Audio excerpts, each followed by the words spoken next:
the U.S. House Representatives had passed a legislation to compel the Justice Department to release more files regarding the investigation of late convicted sex offender Jeffrey Edward Epstein. The lower chamber of Congress voted 427 to 1 on the Epstein Files Transparency Act, and it will now be sent to the Senate for signing.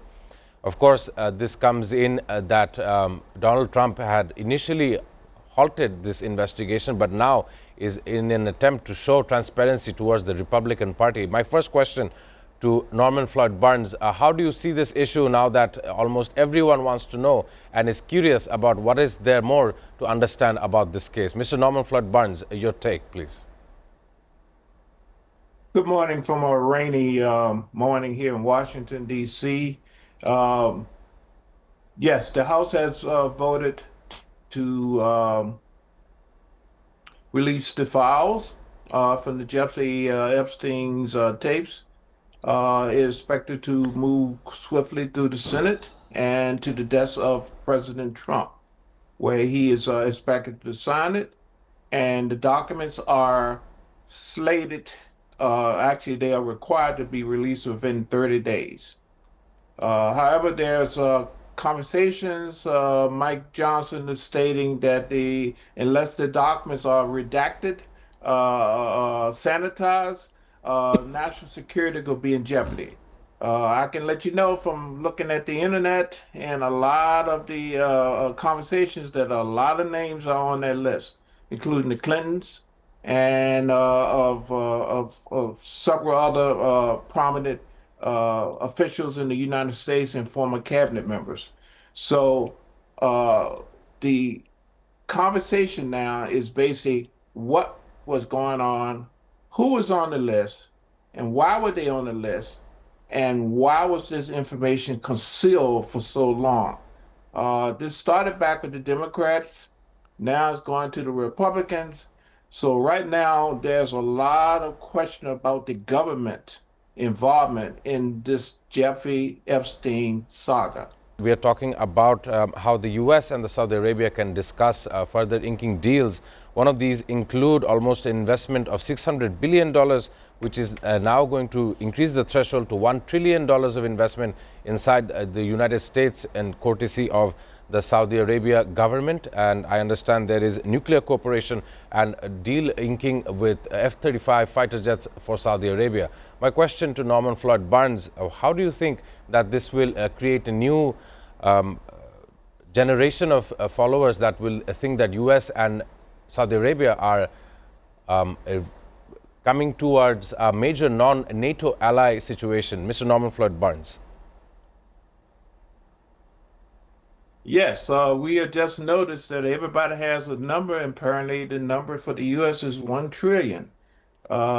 This guarantee of funds and this relationship is developing as we speak, but it also solidifies that basically the United States and its non-NATO new ally, Saudi Arabia, are going to do business. In addition to the F-35 jets, they also have basically purchased 300 armored tanks from the United States that are also part of this package. I suggest before the day's out, we will hear more information about exactly what's going on. But right now, it appears that we are, the United States, have a new ally, non-NATO ally, which will give preferential treatment in terms of military and other technologies to this country. So now the United States and Saudi are partners. United States military had destroyed Iran's nuclear facilities of suspected 403 kilograms of enriched uranium, which was a matter of national security to the United States of America. I want to get to Norman Floyd Barnes. I'm sure you were listening to the general talking about where United States and Saudi Arabia cooperation can end up having Saudi Arabia having a large garrison of weaponry, but a lack of people operating these weaponry in the case of national security and, of course, geopolitical stances. My question to you, Norman Floyd Barnes, do you think these weaponry may be used in a confrontation between Saudi Arabia and Iran? Mr. Norman Floyd Barnes.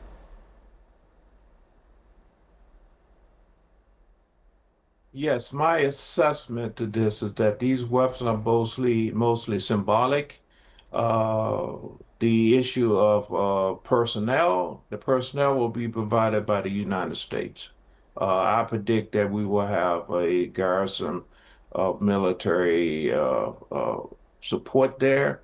There will be additional resources there, and there will be basically staging and also creating an environment where Iran would know that the United States and Saudi Arabia is putting up a strong front and they are ready to deal with the issues of Iran and its nuclear program.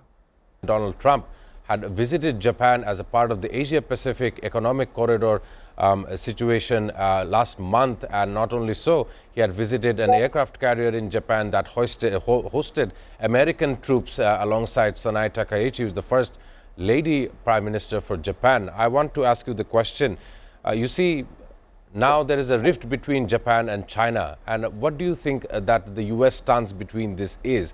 Especially that the U.S. also defends the sovereignty and the independence of Taiwan. Mr. Norman Floyd Barnes. Yes, thank you for the question. The presence in that region, the South Asia is the hottest topic right now. China is recognizing this, Russia is recognizing this. Of course, we have North Korea. We have a presence in South Korea. We have anticipated this type of activity uh, developing in the region. So we are supporting Japanese independence. We have gave assurance about providing support, both militarily and intelligence wise, dealing with the issue of China in the region. And we are basically, of course, we want to reestablish our presence in the Philippines, Cebu Bay. We want to basically have a presence there. So we can basically watch and keep check on what China is doing. China, again, has no pressures. They have no deadlines. There's no timeline. They just have to be there, be in the area. Let people know that we are the alternative solution, and we not going to do the first strike, but you would not have a second strike if you want to have any aggressions against us. So their position is basically to develop the infrastructure, construction, build globally. Just be around. They have the means, they have the resources. So the aggression part is not required. They just have to be in the neighborhood. While being in the neighborhood, naturally things will happen and they'll be there to build and reconstruct and serve as an alternative to whatever may happen in the region. So the strategy for them is basically wait. Of course, thank you, Norman Floyd Barnes. There is another question I want to ask you, but I definitely give you praise for your understanding of how China is using the wait method or to be patient in understanding where the world goes with various segments, whether it be AI or if not be advances in military Yeah. warfare. But my next question to Norman Floyd Barnes will definitely be regarding another key tension of buildup in the Caribbean. I'm, of course, talking about the U.S. position towards Venezuela. The U.S. announced it will designate the alleged Cartel de los Soles, which it claims is led by Nicolas Maduro, as a foreign terrorist organization. This move is interpreted by many a way to put pressure on Maduro's regime. And the international tabloid headlines say that opposition leaders are now voicing out against Maduro's regime. I want to ask Norman Floyd Barnes, how do you see the future of Venezuela happening? And given that the United States did have various bases around other nations surrounding Venezuela in the past, which have now stopped because of amendments to the constitution of those countries, the U.S. military bases could not function. Mr. Norman Floyd Barnes, the Caribbean is stealing the limelight of war fronts and war zones. I want to understand how you feel about it. Yes, my analysis is basically the presence of the United States military, basically the Navy, the Marines, the Air Force in the region is to put pressure on the current regime in Venezuela. They want the leader to step down. They want to negotiate terms where he can peacefully lead the position and the country can get back to where it need to be in terms of economic commerce.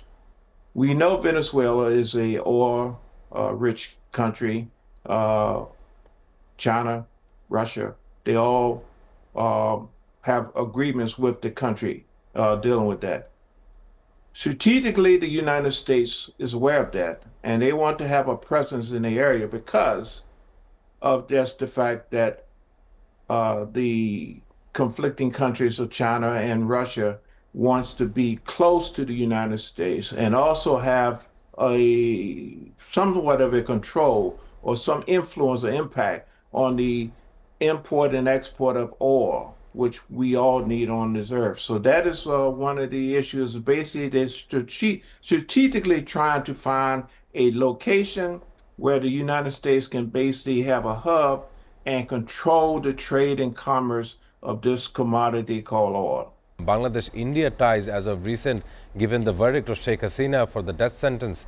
And what I understand is Brigadier General Shafat Ahmed was implying that there is a huge opportunity cost that can be foregone if we were to work together. I want to ask Norman Floyd Burns, I know that you've been studying on South Asia issues, and I want your comment regarding whatever that's going on between India, Bangladesh, and the entire neighborhood in general. We've got Bhutan, Nepal, and China, and multiple aspirations of multiple nations that are playing out. It is not just Bangladeshi politics that influences this, it's geopolitical scene and geopolitical decision making which will carve the way to the future. Norman Floyd Burns, what is your last analogy regarding this issue?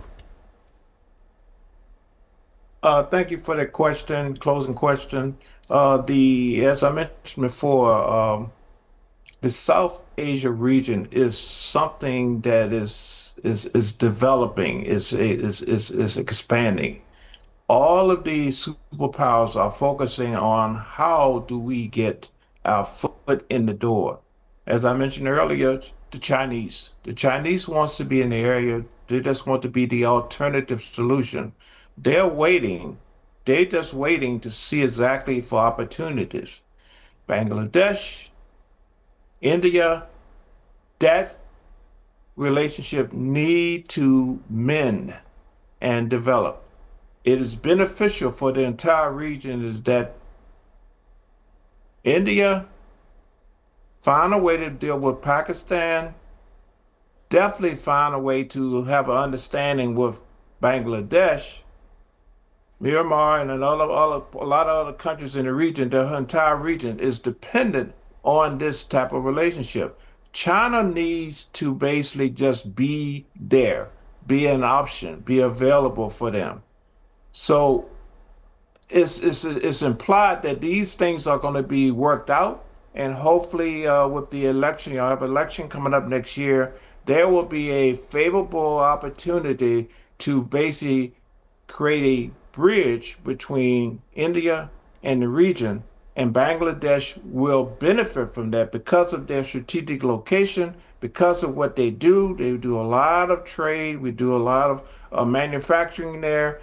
Is key to the region that Bangladesh engage with meaningful and positive communication with India and also keep the door open with China.